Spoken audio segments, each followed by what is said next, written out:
Rock'n'roll, fiskeball, köttkakor och fårikål, fiskesuppe, kaviar, kocken spiller på gitarr, potäterna de kokar, barna de ropar oh yeah!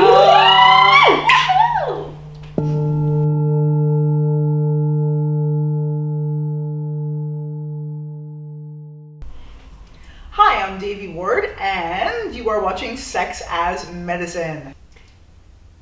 I am Marta Schneider, and Devi and I are the co-founders of Tibetan Tantra Inc., Holistic Sex Education. So we want to share with you the concept of using orgasm as a spiritual path. There's a lot of talk about orgasm. We talk a lot about orgasm.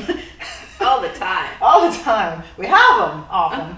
And so we want to share with you why orgasm actually is a spiritual experience. So orgasm has several definitions roaming around out there. We choose the following. Orgasm is not just this climax. It is a peak of pleasure.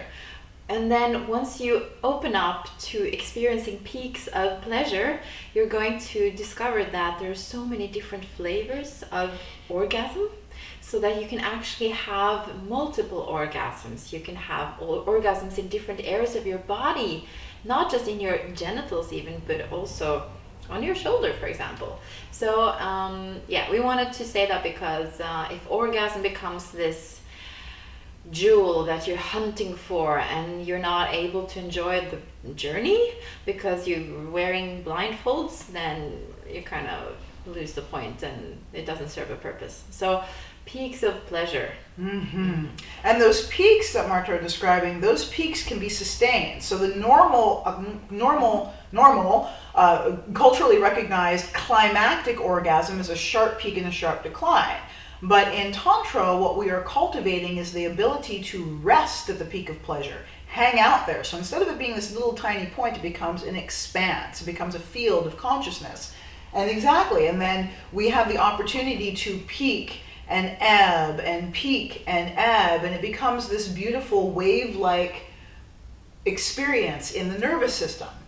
Orgasm is also exactly that, an expansion of energy throughout the nervous system. And sometimes these expansions can be just like these really subtle little shivers or ripples throughout all the channels of your body. Or they can be really explosive and really like gut-wrenching kind of blah. So there's all different flavors and styles of orgasm. So it's important, we are very trained in this culture to look for this one thing, this like this, almost like a sneeze, this release.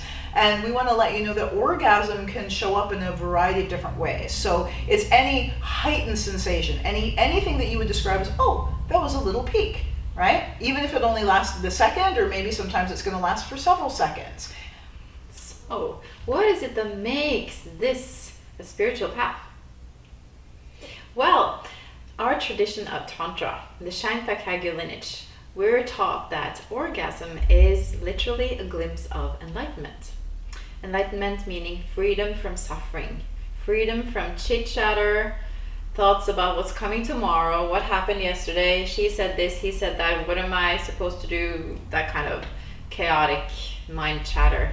Full freedom from that little fleeting moment where you're just in bliss.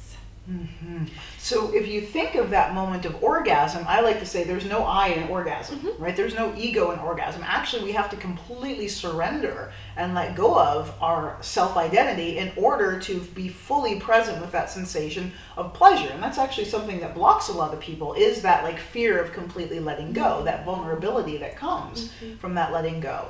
So in this moment of orgasm, the reason that this happens is that the moving pranas, or wind energies in the genitals, brush the Sushumna Nadi, which is the central channel. That is the core of the life force in the human body. Every human being has a central channel. It is where God lives, basically, in the human form. God consciousness, or whatever word you want to put there. Enlightened consciousness lives in the central channel. So every orgasm, no matter how tiny or how brief, is literally a taste of that freedom from suffering, that expansiveness. And that's why we yearn for it so much. We crave it. It's actually hardwired into us to yearn for this freedom that one moment, that brief glimpse of freedom.